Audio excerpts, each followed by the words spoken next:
Psalm 47 and verse number 1. Oh, clap your hands, all ye people. Shout unto God with the voice of triumph. For the Lord Most High is terrible. He is great. He is a great king over all the earth.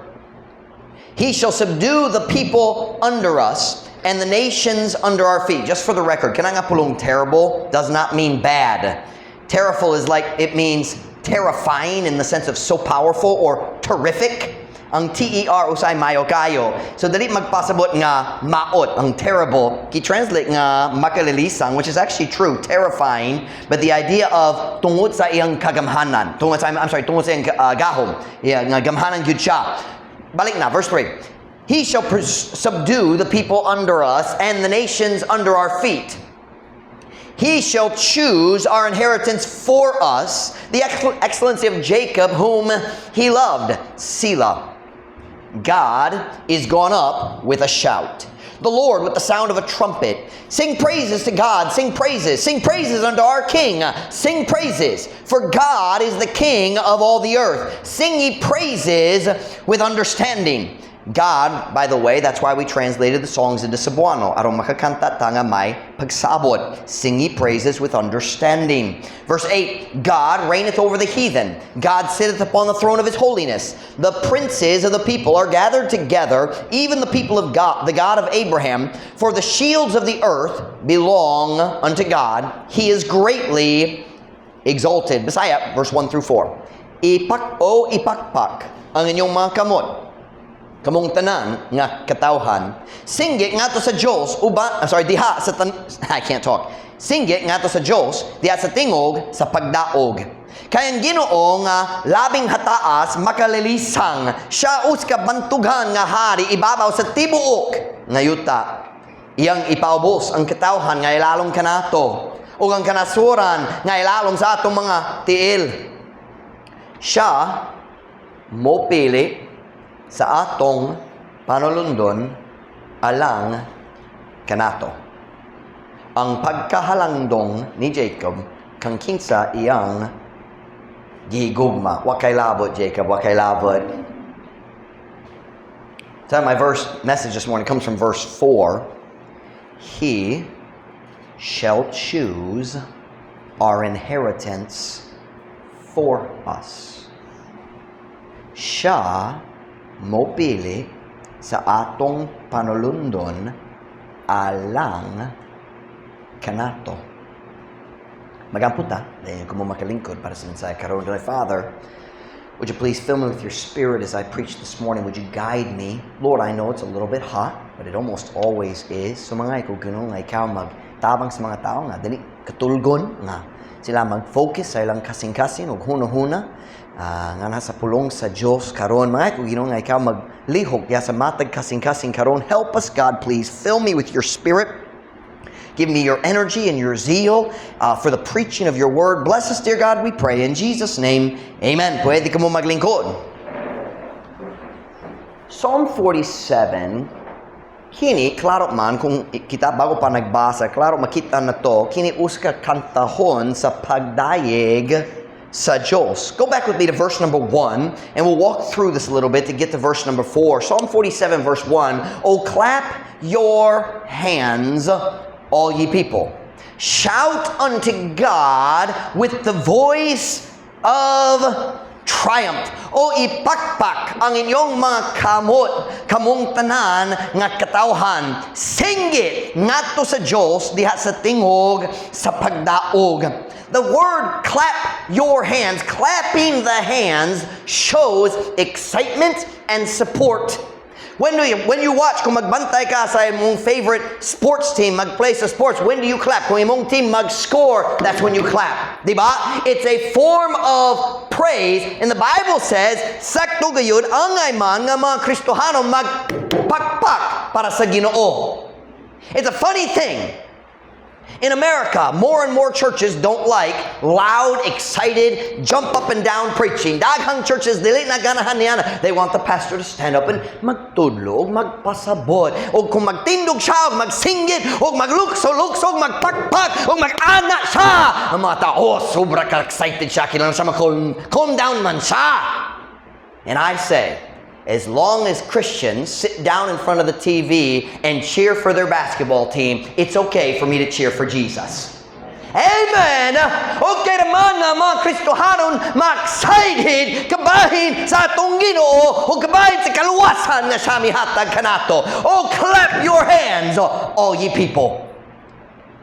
May I just say to you this morning, this is not the message, pero musulti lang ko ninyo, this is not a Catholic church. It's okay to be excited. Okay naman mag-smile, okay naman magkanta nga kusog mo abre sa mong bakba and sing and praise God. That's okay. This is a Baptist church. Let me tell you something about Baptists historically. Baptists are excited or aren't afraid of getting excited about the things of God. The church is alive. It's not supposed to be a cemetery. Daghang church mosulod. There's two problems in the world today. Na ubang mga church nga sama gyud sa disco, napailaing nga sama sa sementeryo. Di ba? God wants us right here in the middle. Oh, clap your hands. All you people shout unto God. It's okay to say amen when the pastor's preaching. I said it's okay to say amen when the pastor's preaching. Just checking to see if we're alive. Can I just say, there is nothing wrong with getting excited about Jesus. We get excited about everything else. Diba? Dalit tang ma-excited ka ba sa bisan ng lain? Ma-excited ta para sa sports? Diba? Ma-excited yun ta para sa sports, basketball, boxing. Oh, I remember sa diyang si Manny Pacquiao nag-boxing pa. Ang boxing match may tabo Sabado sa gabi dito sa US. Domingo sa buntag na, diri sa Pilipinas, o walay lalaki magsimba. Kay mas excited sila kabayan ni Manny Pacquiao kaysa ni Jesus. Or kay ni Jesus would be the correct grammar, I do believe. There's nothing wrong with Christians who are excited about being saved. Hello? Sa wala pa ka naluwas, padulong ka sa impyerno, karon padulong ka sa langit. Okay naman malipay kabayan ni Ana. It's okay to smile. Naluwas na ka. Gipasaylo ni Kristo padulong sa langit.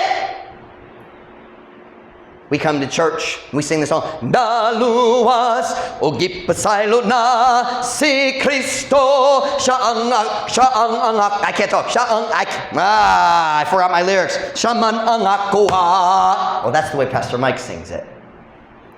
Most of the members sing it like this.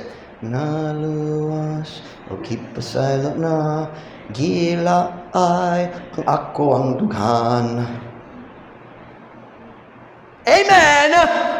Oh, clap your hands. Shout unto God. It's okay to get excited. This is not a Catholic church. This is not Jehovah's Witness church. We believe the Bible's true. And if you believe it, it ought to change something. Kinahanglan kung magkatuo ka sa pulong sa Diyos, ang ay gayon nga kana maghimo sa diferensya diya sa imong kasing-kasing. It's amazing. Ma-excited ta kabayan sa sports. Basketball, boxing, ug bisan manggani ang spider fighting kung walay lain. Diba? Oh, they get excited. Nakakita ko. Musulod ko sa palaran. Full-grown men. 20, 30, 40 years old. Spider fighting man, grow up. Nakoy suggestion. I have an idea. Why don't you get out of elementary school and become a man? Spider fighting. We get excited about everything. We get excited about food. Diba? Kung ganahan ko mag-change sa mood sa church service, kinahanglan ra ko mangutana sa tao unsay imong favorite food. Ug diretso mag-smile na ang tanan. Huna-huna lang ka ba sa imong favorite food? Ako mo lang ta diri siglar sa musulti, coffee. Dahil na-doubt ang laing staff member musulti, ista. Bular. Diba? Just talking about, you don't even have to cook it. You don't even have to smell it. Just talking about it makes you happy. Diba? But the pastor comes in and says, Amen! Naluwas na ta! Amen.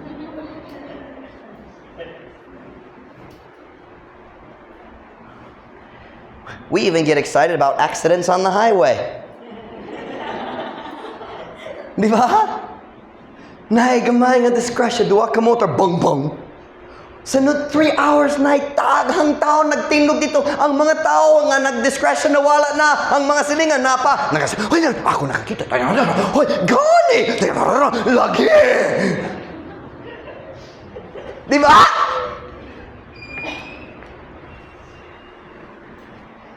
We get excited about everything. Dahil mubot na ta sa church. Huwag murag may kaon ka og mga lemon sa pamahaw.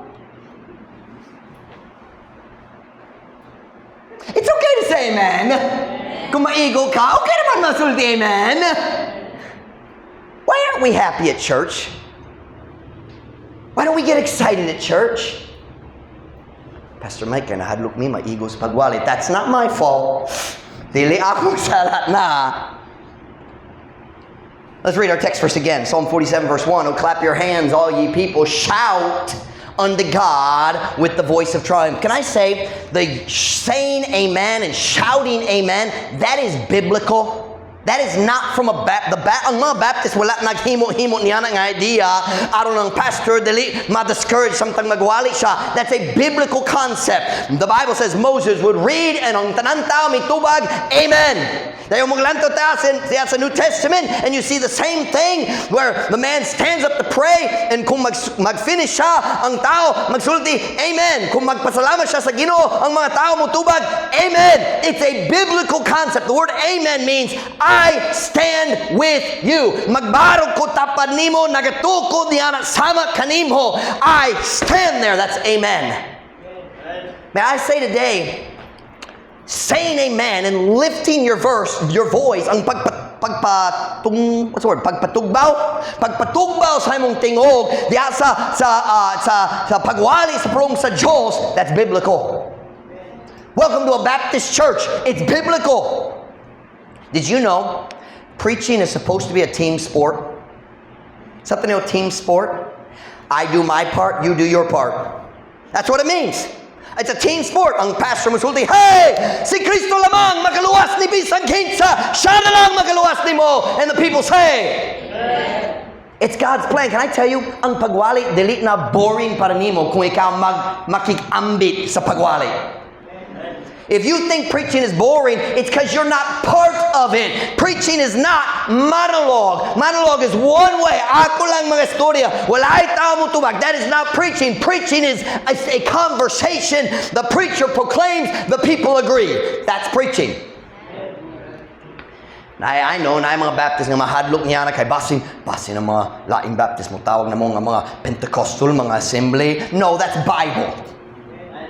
That's Bible. It's God's way. It doesn't. My doctrine's not wrong. Because one group does it, it doesn't make it wrong for us to do it. It's in the Bible.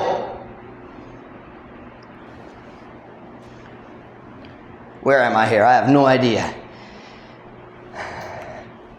Mas makalingaw gayud ang pagwali alang kanimo kung magkikambit na ka. Get involved. Say, oh, Pastor Mike, maulaw ko. You'll get used to it. Manad ka. Say amen! Can I give you some advice this morning? Pwede ko mo hatagin mo gamay nga tambag. Kung maigo nagyud ka sa mensahe, ayaw tanawa ang imong sapatos, singgit ta ang amen. Kay walay tao mahibulong nga naigo ka. Amen! Ang tao, ang pastor magwali, ikaw mo sulti, amen! Ang uwing mga tao, wow. Mas mayo nga Kristo, mayo nga Kristohanon siya. Wa siya kabalo na igogir ka.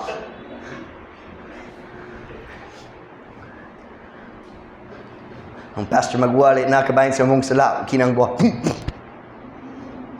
Everybody saw that.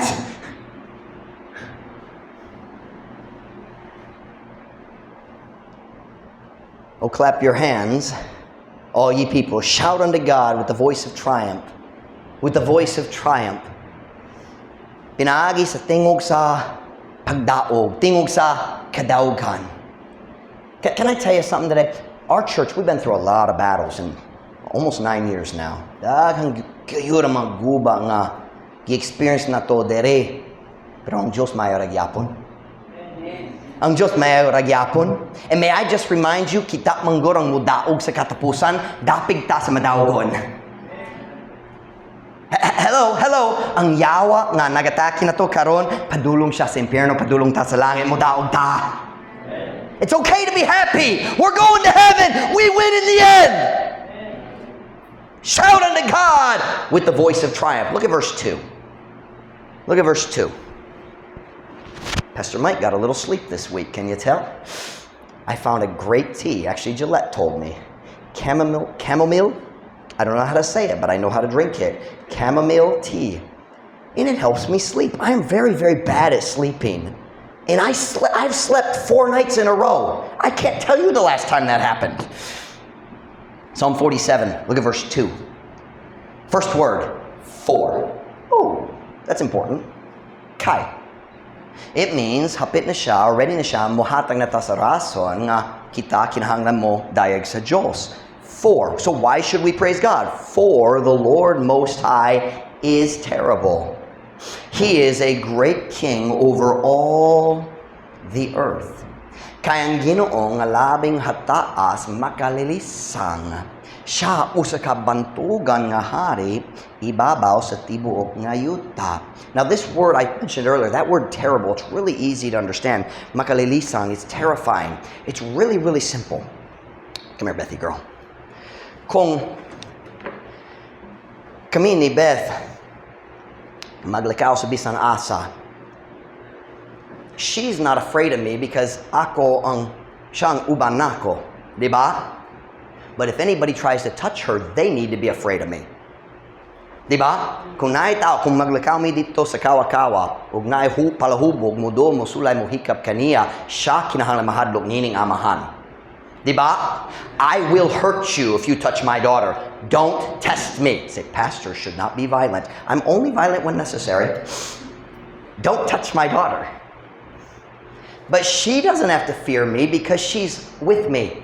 Ako dapig niya, dapig siya nako. Di ba? So what is it saying? The Lord our God is terrible. Not terrifying to us, to everybody else who tries to hurt us. We're gonna win. Thank you.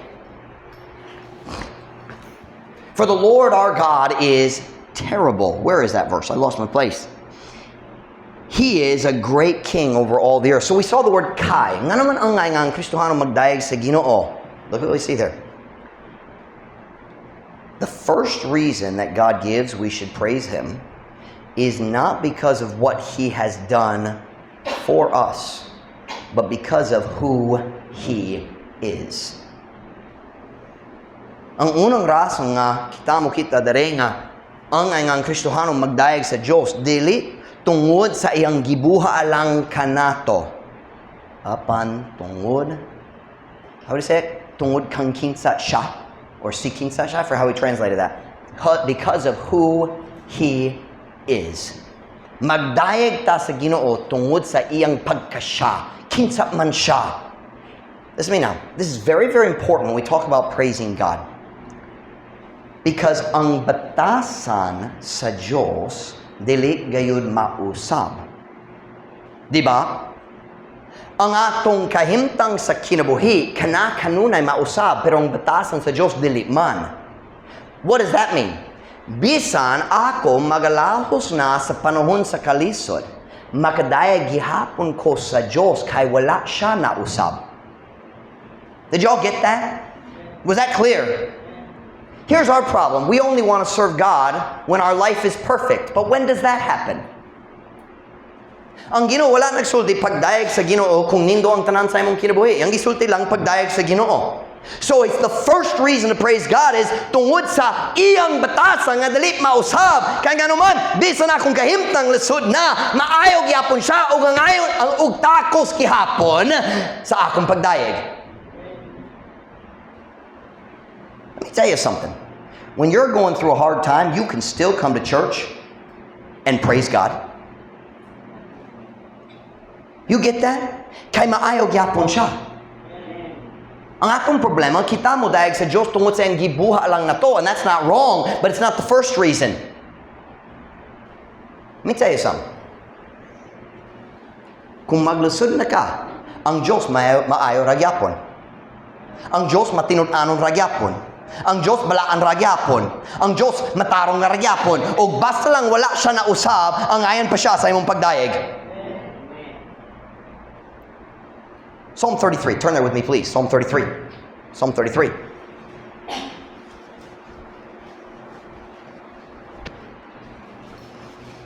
Psalm 33.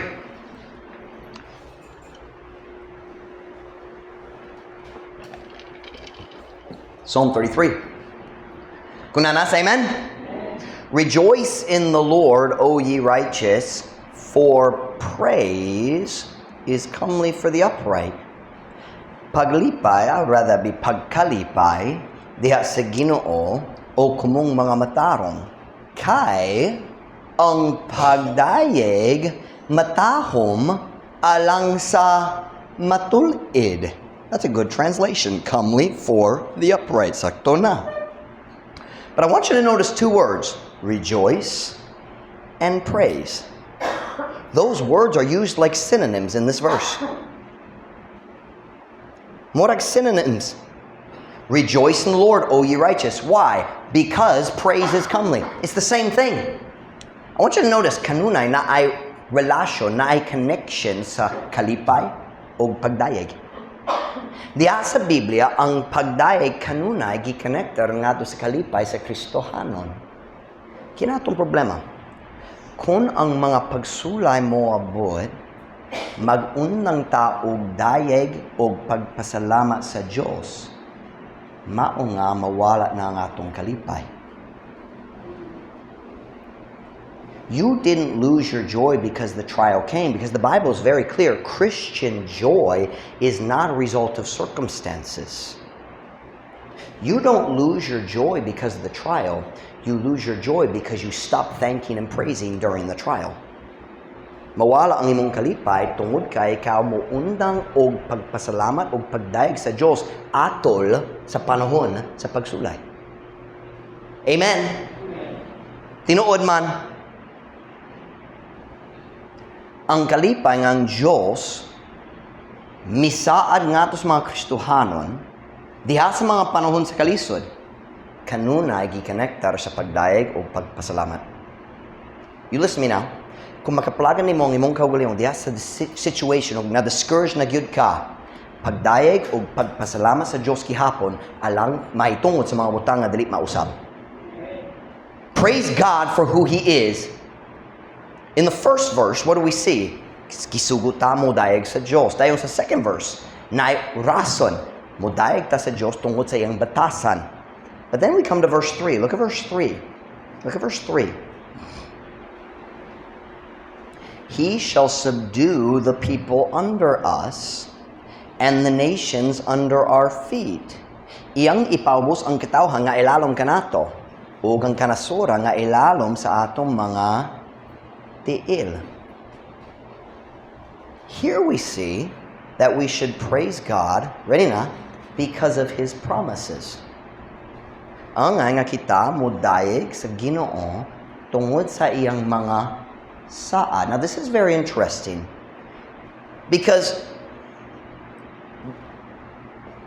he's still not talking about praising God for what He has done. First, we praise Him for who He is, kay kanadalit mausab. Dayon ang ikaduha, magsulti siya, magadayag ta sa Ginoo para sa mga saad, tungod sa mga saad, sa butang nga mahitabo pa. He's still not commanding us to praise God for what He has done. Now, certainly, siyempre, may daghang lugar sa Biblia, daghang verse sa Biblia, diin gisugot ta, modayag sa Diyos tungod sa iyang gibuha alang nato. But in the entire chapter, the reason we read the whole chapter at the beginning, in the entire chapter, wala gihiskot, bisan uskabutang nga gihimo na sa Diyos alang sa iyang katawhan. He says, praise God for who He is, and praise Him for what He has promised to do.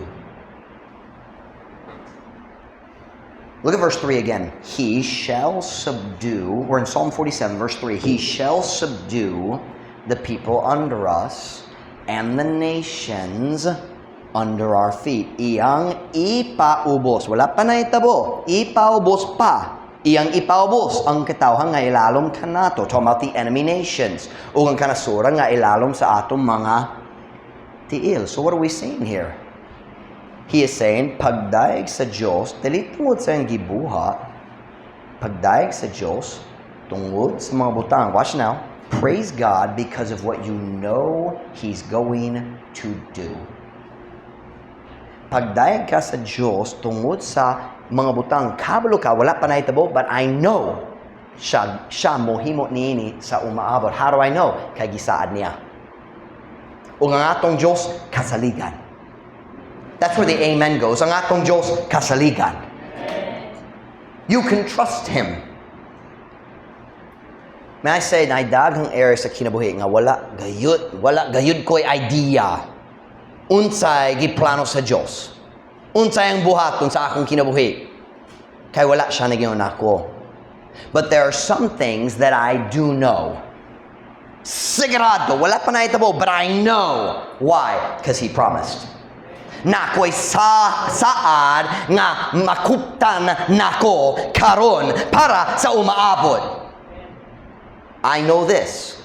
Kung ang Diyos motugo nga ako mamatay, kung mopiyong ko sa akong mata dari sa yuta, ako mumata na dayon dito sa presensya sa akong Ginoo. I know that because I got a promise. Na gihawiran nga saan. And I can praise God. Bisan na ko sa panahon sa karon nga lisod. Wala ko'y nakitaan nga maayo sa akong palibot. Makadayag yapon ko sa Ginoo tungod sa iyang batasan nga dali mausap. O tungod sa iyang saad sa mga maayo nga mahitabo pa. And I know it. Why? He promised. O kasaligan ng akong Diyos. 2 Corinthians 5:8, ako rin mubasa. We are confident, and I say, willing rather to be absent from the body and to be present with the Lord. Kita masaligon, meaning may kumpiyansa, masaligon. Kita masaligon, ako magaingon, og matinguhaon hinoon nga mobiya na sa lawas, ug maanaan na uban sa Ginoo. Naidaghang butang nga wala na ko nahibalo Pero kini nahibaloan nako nga walay pagduda kay na ako'y saad sa Diyos nga makuptan nako karon. May I say, ang saad nga makuptan karon is just that promise I can hold now is just as good as holding the real thing later. Pareho man good, it's just as certain, walay pagduda, kay na ko'y saad gikan sa Diyos nga dili pwede mamakak. He can't lie. Listen now, there will be times, sigurado na mga panahon sa mong kinabuhi nga dili ka makakita sa paglihok sa kamo sa Diyos. Pero, niyan ang mga panahon, makadayag yapon ka sa Diyos tungod sa mga saad nga dili gayud mausab. Mga saan nga kasaligang yapon.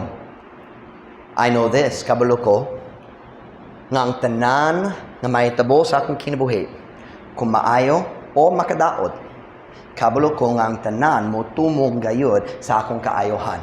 Say, Pastor Mike, how do you know that? Because I got a promise. Nakuptan ako ang uskasaad gikan sa Ginoo, Romans 8:28, and we know that all things work together for good to them that love God, to them who are the called according to His purpose. Oh, kita nahibalo, wala ay pagduda nga ang tanan mga butang maghiusa diha sa pagbuha alang sa kaayohan ngadto kanila nga naghigugma sa Dios. Nga to kanila, kinsa maong mga tinawag sumala sa iyang katuyuan. Listen now, kung murag ang tanan sa imong palibot nga hugno na, makadayag yapon ka sa Ginoo alang sa iyang mga saad. Sometimes we praise God for what He has done, but sometimes we praise God for what we believe He is going to do. Ay listening, usahay kita mudayeg sa Diyos tungod sa iyang gibuhat, ug usahay kita mudayeg sa Diyos tungod sa mga butang nga kita kabalo gayon mupuha siya sa umaabot. Sorry if I just murdered the Visayan. But Pastor Mike, dili na ko kaya ang pagdayeg sa Ginoo karon kay naglisod ko, naglahos ko sa panahon sa kalisod. Lagi. Pero wala siya na usab. Yang saad wala na usab. Ug ang kalipay nga gikinahanglan nimo kana makaplagan diha sa pagdayeg kaniya. Can I give you a simple and slightly worldly illustration?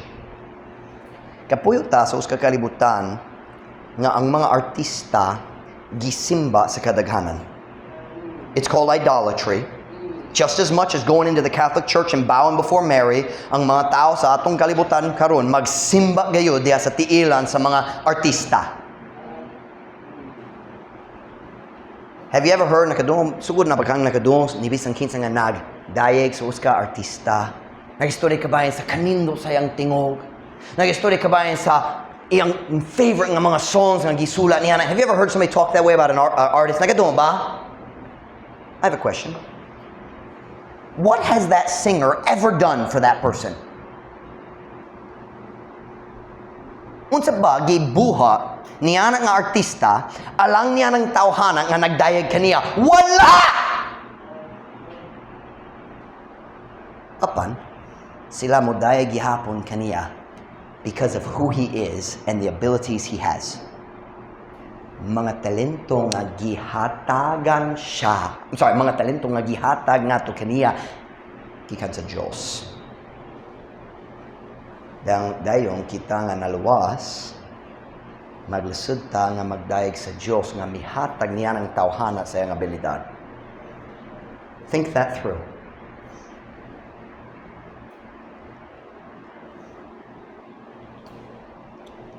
Where am I now? Verse 4. Verse 4, balik na ta sa Psalm 47. Are you still there or did I move you? Psalm 47. Psalm 47, gyapon ta. I forget when I tell you to turn. In verse 1, ang Diyos nagsuong kita magdayeg kaniya. And then many times later in the chapter. Dayon sa verse 2, siya masulti na ta sa raso mo. Ang nga kita mo dayeg sa Ginoo tungod sa iyang batasan. Tungod who He is.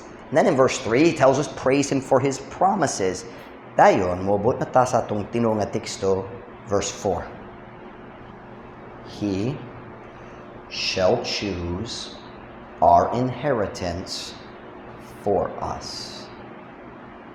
The excellency of Jacob whom He loved. Sila. Siya mo pili sa atong panulundon alang kanato. Ang pagkahalangdong ni Jacob kang kinsa iyang gigugma sila. Now, ako mga anak, silang tanan ganahan sa ice cream. Mura kamong tanan ganahan pod sa ice cream. Kung dali ka ganahan sa ice cream, murag wala pagyud ka naluwas padulong sa impyerno gyapon.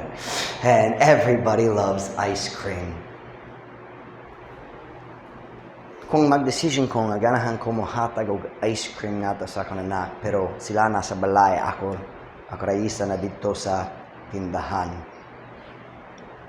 Kinahanglan ko mo pili alang kanila kung unsay klase sa ice cream nga ako mahatag nila. Diba? You know, I'm not gonna get them ube because it tastes bad. How many of you like ube ice cream? I'm so ashamed of you. Where's Vaughn? Pagkaulaw ninyo.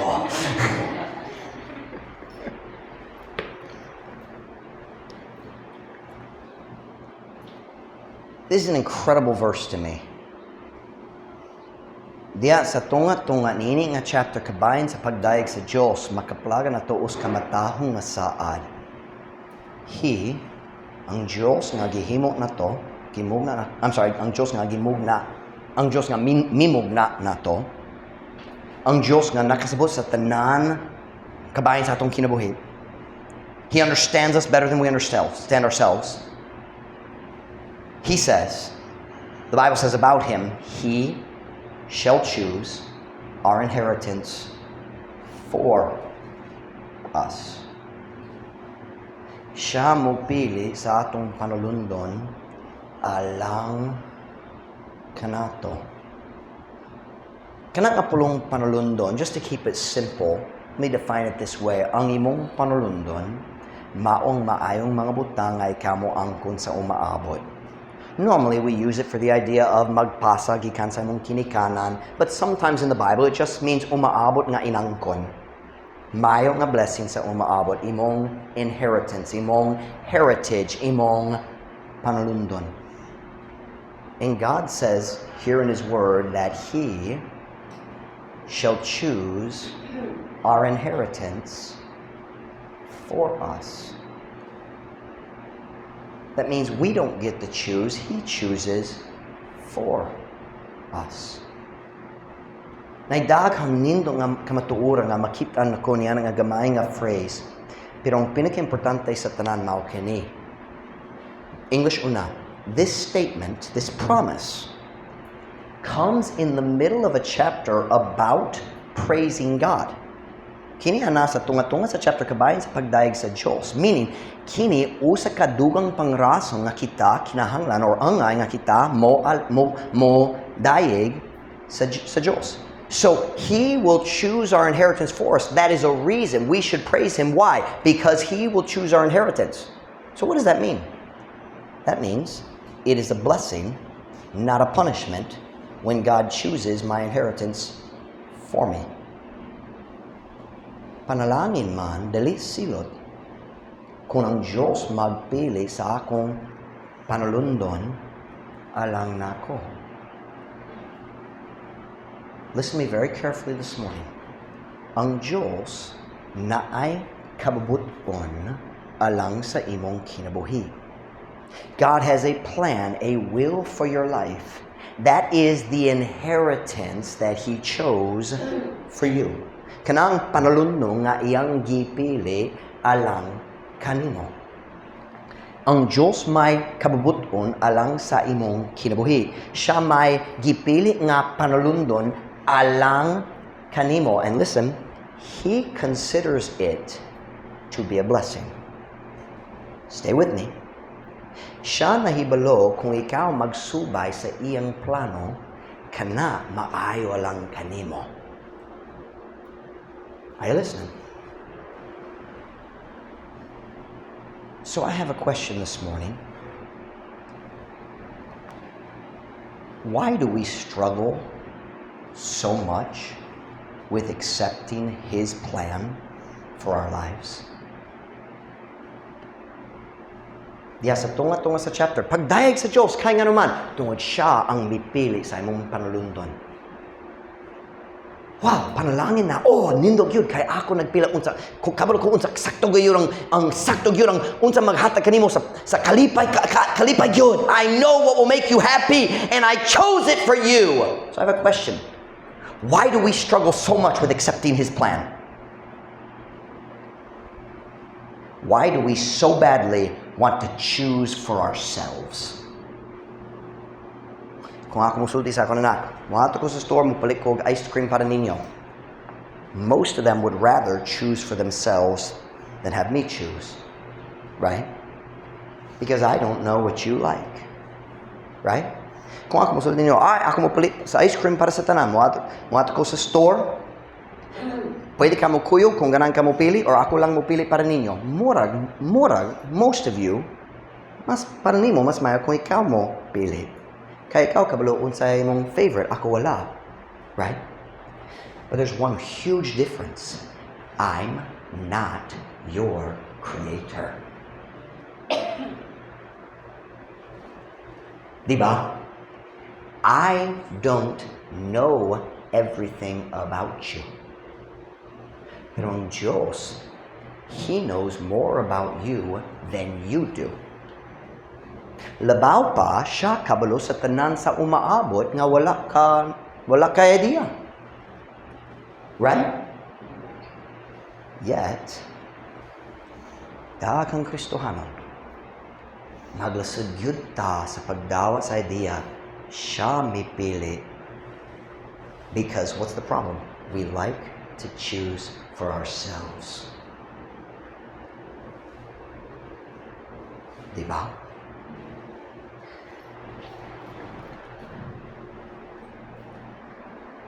So the question is, why do we struggle so much with accepting God's plan?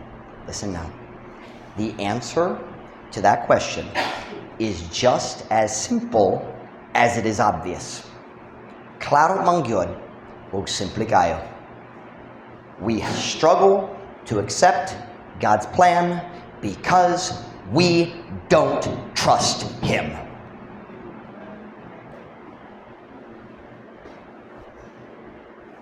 Nga naman ang mga batanon, dali kanahan magsalig sa Diyos kabayan sa ilang future marriage. Ang Diyos mo giyat nila sa saktong tao. Why?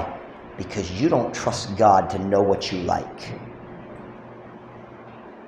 May I say very bluntly, when you're a young person, you don't know what you like.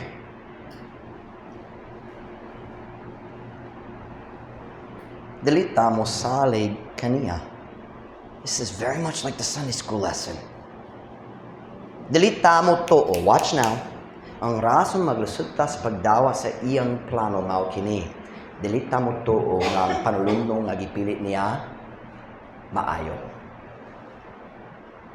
We don't believe that the inheritance He chose for us will truly be good for us. Dili ta mo to nga malipayong gayud ta sa umaabot unless we can choose for ourselves. Can I ask you a question? Do you consider it a blessing that God has chosen your inheritance for you? Nag-isip ka niya nga uskat panalangin nga ang Diyos nagpili na daan sa imong panulundon alang kanimo? Or are you trying to make the decisions for yourself? Nagasulay ba ka maghimo sa mga decisions sa padulungan sa imong kinabuhi? Ikaw manggod, ikaw sa imong kaugalingon, ikaw mismo? Okay, can I apply it real practically as we're getting ready to send some young men to Bible school, and in the next few years we'll send some more?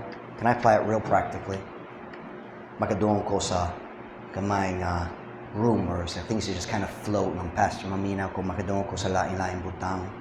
And I hear young people saying things like this, well, pasin mag-Bible school ko, pero dali ko garan mag-date sa tao dito sa Jensen, kay kanahan ko mo ulit dali sa dapitan. Hold on. I'm very happy. Nalipay yun ko ato mga batanon na igugma sa ilang church, na igugma sa ilang pamilya dali. That's wonderful. But you're trying to choose your own inheritance. Are you listening? Nga naman dali na lang ka mo tugot nga ang Diyos mo pili sa imong panulundon alang kanimo. Siya man ang nahibalo kung unsay maayo lang kanimo, dili ka. Some of you young people, you need to stop planning the kind of person you want to marry and just wait for God. Basin dali na ka mag-crush, but naghuno na ka, unsang klase sa tao nga pangitaon nako. Oh, stop it. He will choose our inheritance for us. Can I go back to the youth rally? His way is... Do you remember the sub-theme? Diri sa ilalom? Do you remember it? Stop what? Stop planning your life and start seeking His plan. He will choose our inheritance for us. Undangi ang pagplano sa imong kinabuhi ug sugdi ang pagpangita sa iyang plano. Ang lalaki mo suldiganan ko sa ka babae nga mag-ana. Stop planning your life, start seeking His plan. Ang babae mo suldiganan ko sa ka lalaki mag-ana. Nailistahan kini ang katason. Kung mulantaw ka, mukita ka, dali sa taas, na dali taas siya. Dali sa tunga, pero dali taas kayo. Kay ako mo po. Ang ginawa na dito sa langit, libog kayo na. Ako po, ako kamulo sa tibok kalibutan. Kailan ko sa tanan tao sa kibot. Wala gayud ko nakakita sa tao, sama ni Ana. Can I make some advice? Give you some advice? throw your list away and seek God. Kung dukol ka sa Diyos, siya mo dala kanimo nga to sa saktong tao. Na mga tao mo sulti. Ganahan ko sa uska career nga mag-ana, huwag ako Stop planning your life. Start seeking His plan. Are you seeking His plan today? Or do you consider it a threat to your will? Daghang tao mag-isip sa plano sa Diyos nga uska hulga. Can I say it that way? Hulga. Peligro. Kay nahadlo kang Ginoo mubungkag sa imong plano. His way is better. His way is better. Pagkadako sa panalangin, siya mo pili sa atong panalundon. Alang ka na to. Nga naman panalangin na, kay wala ta kabaloon sa mayo. In all thy ways acknowledge Him, and He shall direct thy paths. Why don't you just decide today, Ginoo, ako ganahan mo angkon sa panalundon na imong kipili. Kay nagasalig ko na sakto imoa. Mas mayo imong plano kaysa ako. Tugon na mga ulo, piyong mata.